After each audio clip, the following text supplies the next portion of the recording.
Neste vídeo vamos dar continuidade ao nosso estudo sobre complexidade de tempo.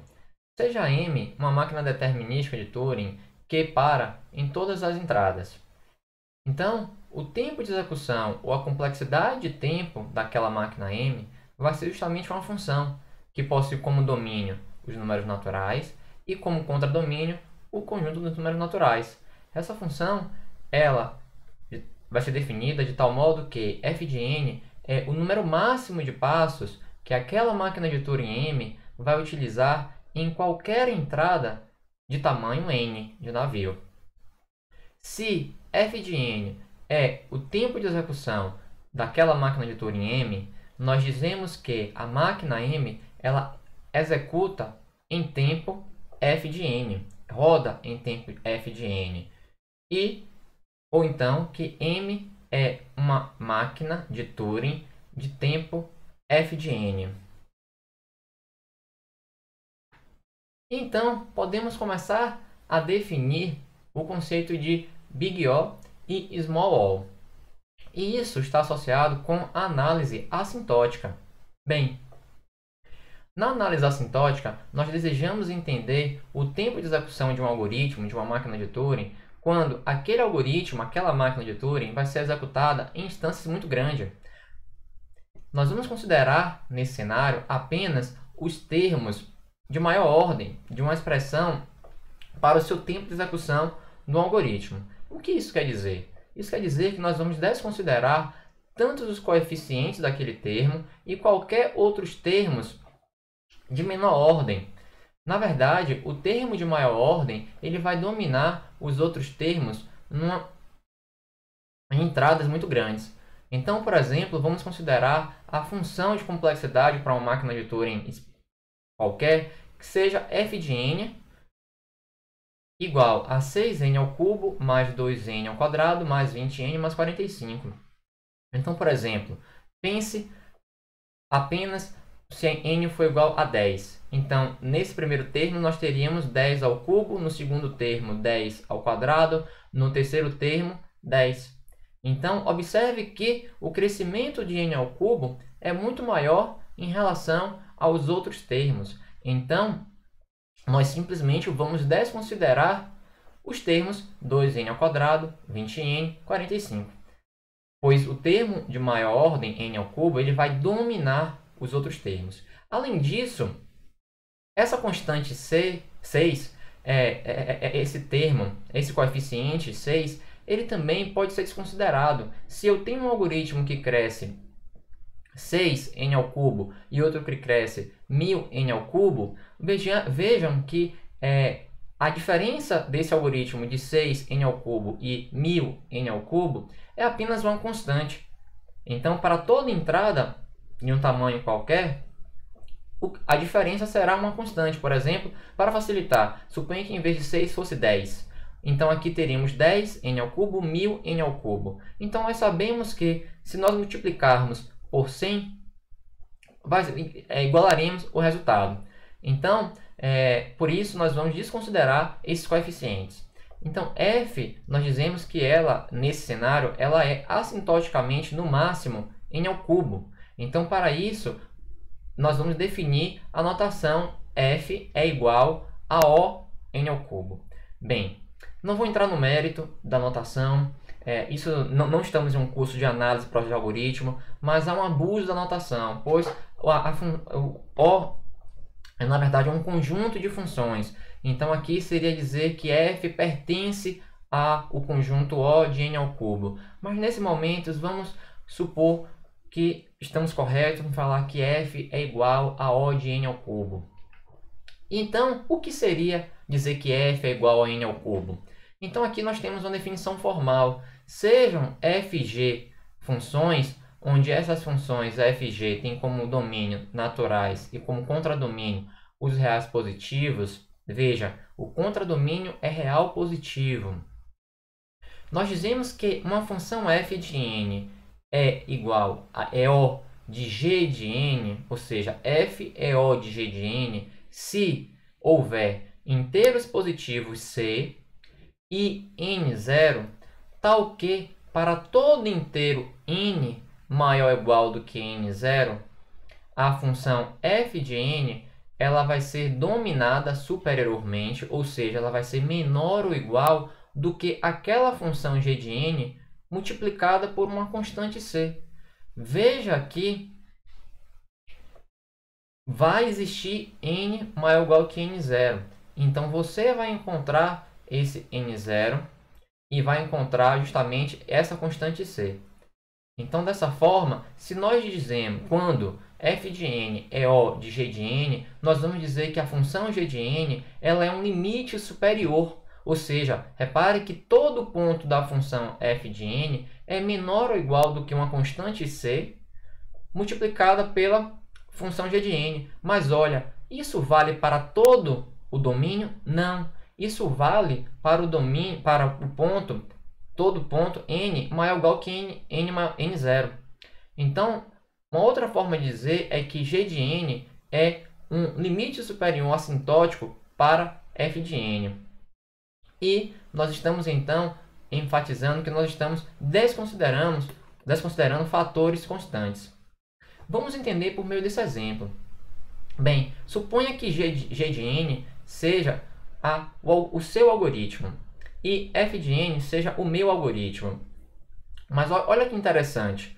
O interessante é que antes de n0, o comportamento desses algoritmos não é um padrão muito claro. Observe que nesse cenário inicial, esse algoritmo, o seu algoritmo f de n, ele tem um comportamento, um tempo de execução maior.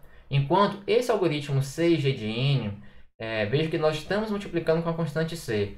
Então, estou tentando desenvolver a ideia por trás, uma analogia. Observe que c de n, nesse momento, ele tem um custo menor. Mas, a partir desse ponto de interseção, tudo muda. O algoritmo f de n ele vai ter uma complexidade, um tempo de execução menor, enquanto c de g de n, c multiplicado g de n, vai ter um tempo maior. Mas o que acontece a partir de n0? A partir desse n0, nós temos um padrão. E qual é esse padrão?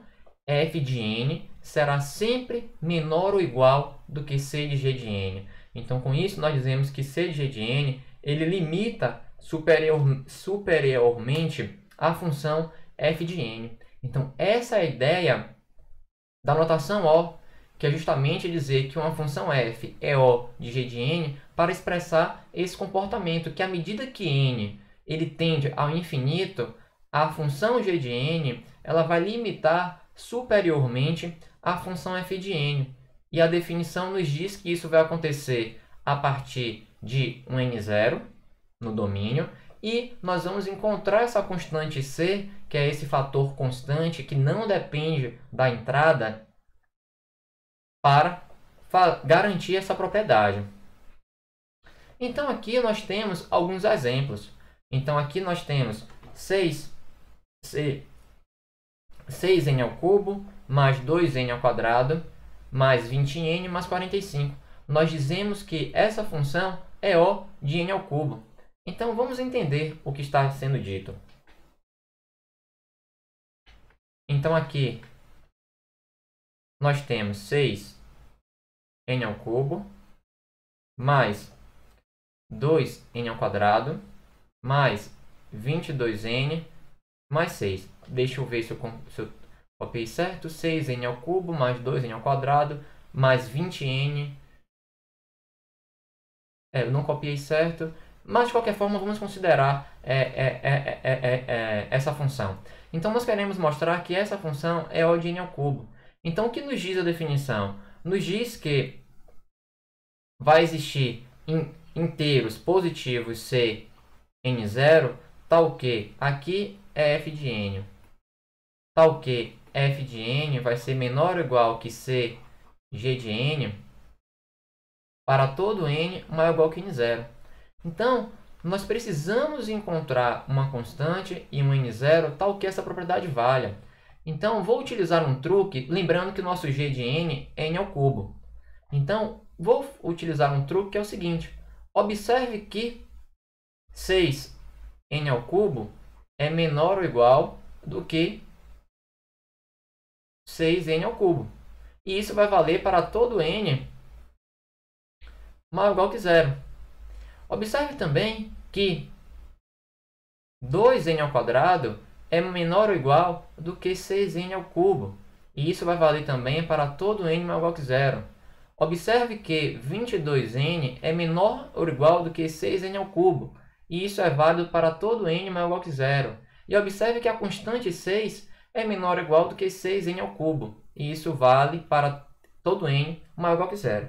Então, se nós somarmos os dois lados dessas desigualdades, nós teríamos 6n ao cubo mais 2n ao quadrado mais 22n mais 6, menor ou igual do que 6 mais 6, 12, 18, 24, menor ou igual do que 24n ao cubo. E observe que isso vale para todo n maior ou igual que zero. Então, o que acontece? Acontece que justamente nós acabamos de mostrar o que nós desejamos, que f de n, essa função, é O de n ao cubo. Então, qual seria a nossa constante aqui?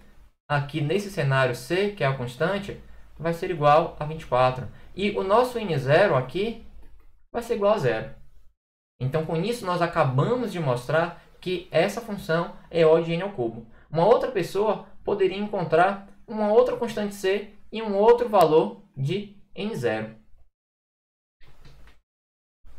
Então, dando continuidade, nós podemos generalizar, por exemplo, para o polinômio, da seguinte forma: n elevado a j, é O de n elevado a k, para todo k maior ou igual que j. E, além disso, log de n é igual a O de n, ou seja, a função logarítmica ela é limitada superiormente pela função linear n. E, então, vou discutir uma forma genérica, por exemplo, nesse cenário de an ao cubo mais bn ao quadrado mais cn mais d. Então, se nós estendermos a ideia que nós acabamos de apresentar, então aqui nós temos a n ao cubo mais bn ao quadrado mais cn mais d. Então, nós queremos mostrar que isso é O de n ao cubo. Então, qual seria a ideia? A ideia é justamente escolher k como o máximo entre o módulo de A, o módulo de B, o módulo de C e o módulo de D. Então, observe que k sendo o máximo, nós temos o quê? Que a n ao cubo é menor ou igual do que k n ao cubo. Sabemos que b n ao quadrado é menor ou igual do que k n ao cubo. Sabemos também que c n é menor ou igual do que k n ao cubo e d vai ser menor ou igual do que k n ao cubo. Se nós somarmos essas desigualdades, isso vai valer para todo n maior ou igual que zero. Pois justamente k é o máximo dentre esses elementos. Então, para todo n maior ou igual que zero, para todo n maior ou igual que zero. Então, se nós somarmos esse lado, então aqui é a nossa função f de n, nós temos o quê? Que f de n, somando, vai ser menor ou igual do que 4k n ao cubo. Então, aqui, 4k eu vou chamar de k'. E isso vai valer para todo n maior ou igual que zero. Então, acabamos de mostrar que um polinômio genérico qualquer dessa forma vai ser O de n ao cubo. Bem, existem várias outras desigualdades, então, que são vistas com muito detalhe em um curso de estrutura de dados ou até mesmo de análise e projeto de algoritmos. Bem, no próximo vídeo nós vamos começar a entender algumas propriedades e relações envolvendo notação O. Muito obrigado!